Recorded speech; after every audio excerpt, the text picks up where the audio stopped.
याआधी छात्रों की गुंज हे 3 वेळा संपन्न झालेले आहेत। कोटा या ठिकाणी पेपर लीक कसा होतो, का होतो, त्याची कारण मीमांसा ही राहुलजींनी मांडली आणि एकदम या समस्येच्या मुळाशी जात असताना एक वस्तुस्थिती आणली, पर्दाफाश केला आणि या संदर्भामध्ये एकंदरीत जे मोठं पाप पातक आणि जे रॅकेट चालतं त्याचा संपूर्ण लेखाजोखा मांडला।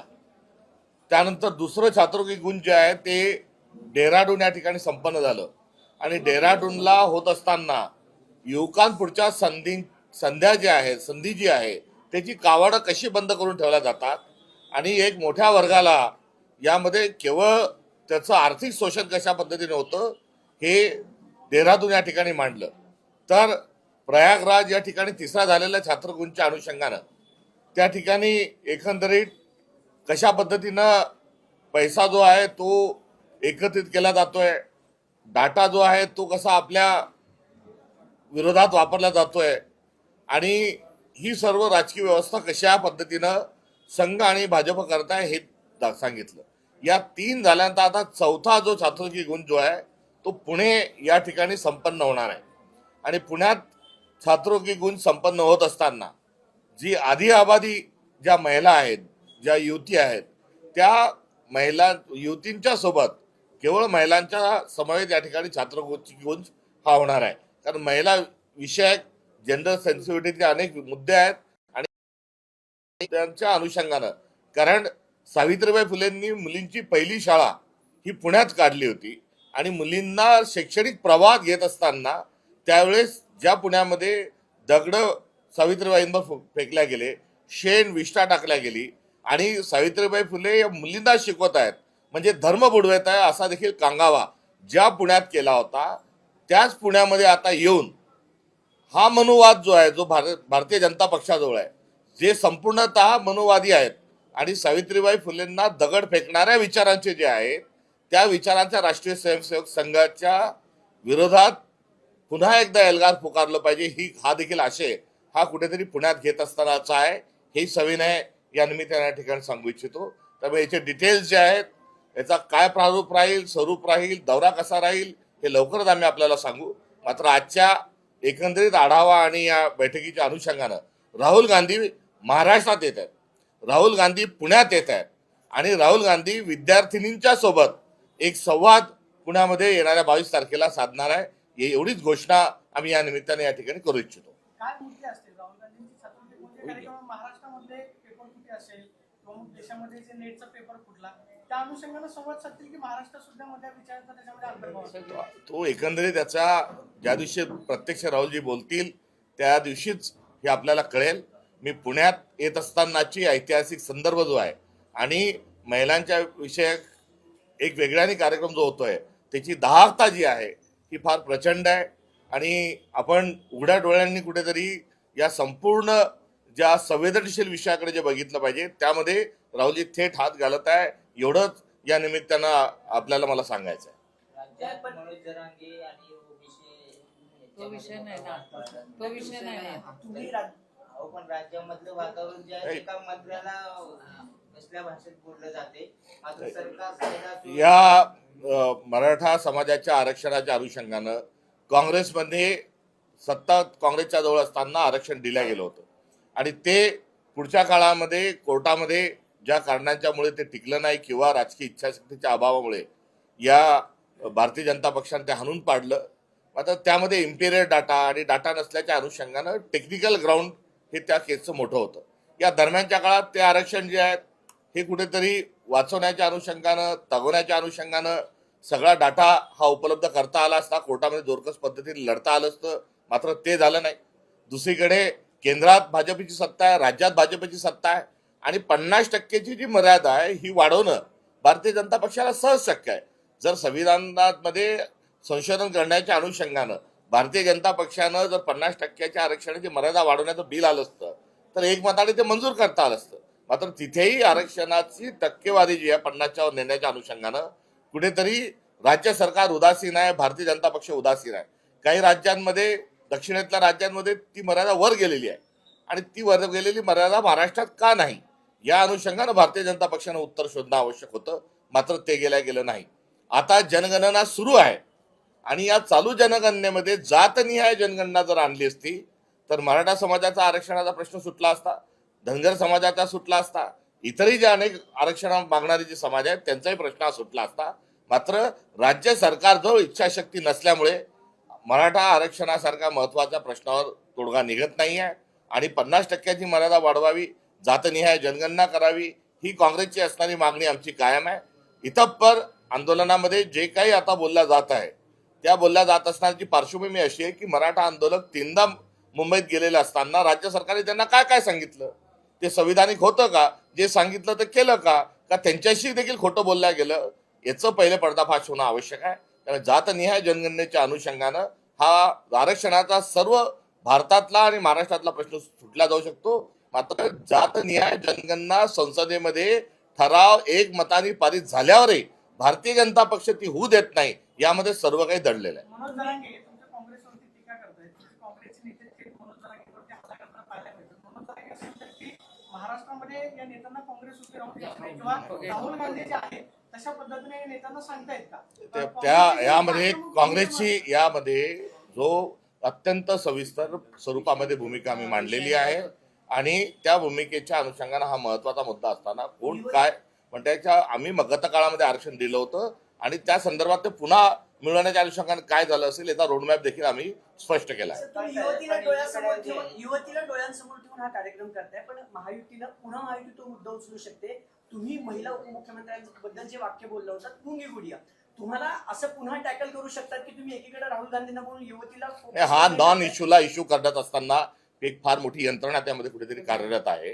त्यामुळे हा मुद्दा असूच शकत नाही. याला मुद्दा बनवण्याचा प्रयत्न, प्लॅन करण्याचा प्रयत्न एक कारस्थानाचा भाग म्हणून कुठे होत आहे आणि तो हास्यास्पद आहे. मूळ विषयाला पेपर फुटी सारख्या मुद्द्याला डायल्यूट करण्याकरता जर काही मुद्दे उपस्थित होत असतील आणि एकंदरीत युवकांचा जो असंतोष आहे त्याकरता नॉन इश्यू जर निर्माण केलेच असतील तर हे कुठेतरी पाप करण्याचा प्रयत्न आमच्या विरोधकांनी करू नये. इतपर जो शब्द आणि जे काही आमच्या सोशल मीडिया हँडलवरून जे झालं होतं तो एक वाक्याचा उपयोग आहे आणि तो वाक्याचा उपयोग कोणी स्थापित केला तर राम मनोहर लोहियांनी केला. कोणासाठी केला होता तर इंदिरा गांधींसाठी केला होता. म्हणजे आशय माहीत नसताना, आगापिछा माहीत नसताना नुसतं हुर्या करून द्यायचं आणि अरे खारे करत बसायचं हे कुठेतरी असभ्यपणाचं लक्षण आहे. पुण्यनगरीतल्या प्रगल्भ शहरामध्ये हा एकंदरीत ऐतिहासिक संदर्भ आपल्या सगळ्यांच्या समोर आहे.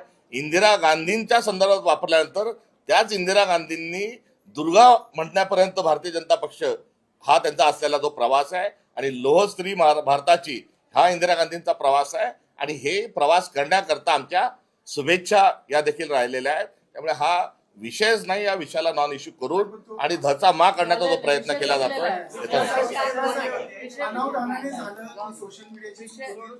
त्या या संदर्भामध्ये माझं ट्विट पण आहे आणि त्या ट्विटच्या अनुषंगानं मी त्या माध्यमांशी बोललेलो आहे. हा विषय जो आहे हा केव्हाच तो संपलेला देखील आहे आणि त्या संदर्भात माझे सगळे ट्विट आहे पब्लिक डोमेन मध्ये. आपण कृपया जाऊन ते बघण्याचे कष्ट घ्यावेत ही विनंती. राहुल गांधींवरती टीका केली.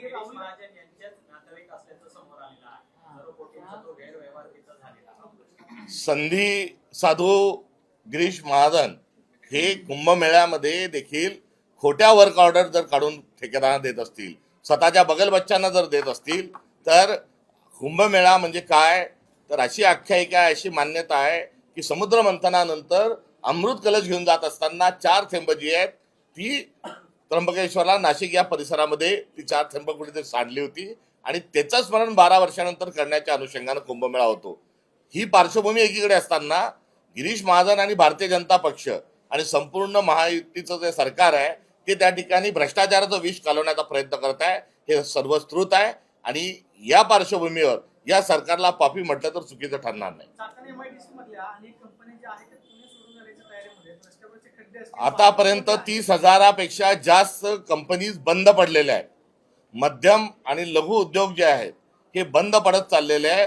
हा देवेंद्र फडणवीसांचा पराभव आहे, देवेंद्र फडणवीसांचा नाकर्तेपणा आहे आणि स्वतःची पार्ट डिझास्टर मॅन म्हणून टोपटून घेत असणाऱ्या फडणवीसांचा इन्फ्रामॅन म्हणून घेणाऱ्या देवेंद्र फडणवीस हे आपल्यासाठी महाराष्ट्रासाठी डिझास्टर मॅन आहे. त्याचा असणारा हा डाटा आहे. एकामागे कंपन्या चालल्या आहेत, आपल्या राज्यामध्ये इन्व्हेस्टमेंट होत नाही आहे आणि गंभीर एक परिस्थिती आपल्या महाराष्ट्रात निर्माण झाली आहे.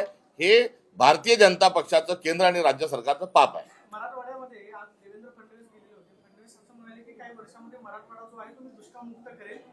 पुढच्या काळामध्ये मराठवाड्यामध्ये दुष्काळ आपल्याला पाहायला मिळणार नाही. खरं शक्य आहे का? म्हणजे ते याच्या अगदी उलट करतील. ते जे बोलतात त्याच्या विरोधात वागतात. हे महाराष्ट्राने त्यांच्या कारकिर्दीत बघितलंय. राहुल गांधींनी फॉरेन पॉलिसीवरती जो कार्यक्रमामध्ये नरेंद्र मोदी यांची नक्कल केली की एकाला मिठी मारली, त्यावरती देवेंद्र फडणवीस यांनी राहुल गांधींवरती टीका केली. देवेंद्र फडणवीस म्हणतात की राहुल गांधींचा छिछोरपणा जो आहे तो उघड झालेला. नरेंद्र मोदी यांची परदेश नीती काय आहे, तो जो दिसेल त्याला ओढणे आणि मिठी मारणे ही त्यांची परदेश नीती असल्याचं एक वास्तव सत्य राहुल गांधींनी उपस्थित केलं आहे. फोटोच्या फ्रेममध्ये कोणी येत असेल त्याचा हात ओढणे, कोणाचा हात ओढून बळजबरी सेखांड करणे, याचे अनेक जे मीम्स आहेत घटना आहेत हे आपण बघितलेलं आहे. त्यामुळे आता चिडल्यानंतर वैफल्यातून अशा पद्धतीनं जर देवेंद्रजी बोलत असतील तर त्यांनी त्यांची विदेश नीती काय आहे, भारतीय जनता पक्षाची विदेश नीती काय हेही सांगावं. कुठेतरी इराण आणि अमेरिकेमध्ये भारत मध्यस्थी राहण्याची जी संधी होती ती कशी गमावली याचा उदाहरण त्यांनी जे दिलंय त्याच्यावर त्यांनी खुलासा करावा. कारण ज्या इराणशी, ज्या पर्शियनशी आपले सांस्कृतिक दीर्घकालीन संबंध राहिले त्यांच्याशी आता आपण मध्यस्थ राहिलो असतो तर आंतरराष्ट्रीय स्वरूपामध्ये आपल्याला एक मोठं क्रेडिट मिळालं असतं. त्यामुळे पारंपरिक नॉन अलायन्समेंट मुवमेंट आणि आपण शांततावादी हे राष्ट्र आपली असणारी एकंदरी भूमिका आणि जगात कोणाशी आपलं वैतुष्ट नाही ही असणारी भूमिका आणि विश्व मैत्रीचा जो नेहरूजींनी घालून दिलेला वसा होता तो का गमावला गेला या संदर्भामध्ये भारतीय जनता पक्षाने उत्तर द्यावं. राहुल गांधींच्या कृती ही देशातल्या लोकांपर्यंत नरेंद्र मोदींच्या नाकर्तेपणाच्या माध्यमातून पोहोचली आहे. त्यामुळे त्यांनी आता किती पण बोंबाबोंब केली तर काही परिणाम होणार नाही. पेट्रोलमध्ये जे इथेनॉलचं 20-25% जे प्रमाण आहे त्याच्यामुळे अनेक गाड्यांना पेट्रोलच्या पूर्वीच्या प्रॉब्लेम नरेंद्र या संदर्भात आपण काँग्रेसतर्फे काही निश्चित या संदर्भामध्ये आम्ही आधी जे नितीन गडकरी टोलकरी जे आहेत त्यांचा राजीनामाही मागितला होता आणि जो नाहक वाहनधारकांना जो त्रास होतोय एवढंच नाही तर आता सध्या खरीप हंगाम सुरू आहे. शेतकरी जो आहे तो पंपानी कुठे ना कुठे कीटकनाशक फवारतो, खतांची फवारणी करतो, त्यावेळेस त्या इतरांचा फटका वाहनधारकांना नाही तर शेतकऱ्यांनाही बसायला लागलेला आहे. आणि हे सर्व जे आहे हे नफा कमवण्याकरता, भ्रष्टाचार करण्याकरता हे देवेंद्र फडणवीस, नितीन गडकरी आणि नरेंद्र मोदी यांचं हे पाप आहे. त्यांनी या देशाची माफी मागितली पाहिजे आणि टोलकरी गडकरी यांनी राजीनामा दिला पाहिजे. पुण्यामध्ये अनेक बुद्धिगिरी करणाऱ्या बाबांचे व्हिडिओ व्हायरल होतात. म्हणजे आपली 25-26 वर्षाची मुलं दैवी शक्ती असल्याचं भासवत आहेत, लोकांना लुबाडलं जाते. पुण्यातल्या वडगाव मध्ये एका मुलावर गुन्हा दाखल झालेला आहे. त्यांनी लहान मुलीवर लैंगिक शोषण केल्याचा आरोप आहे. असे अनेक गुरु आहेत जे स्वतःला गुरु म्हणत आहेत.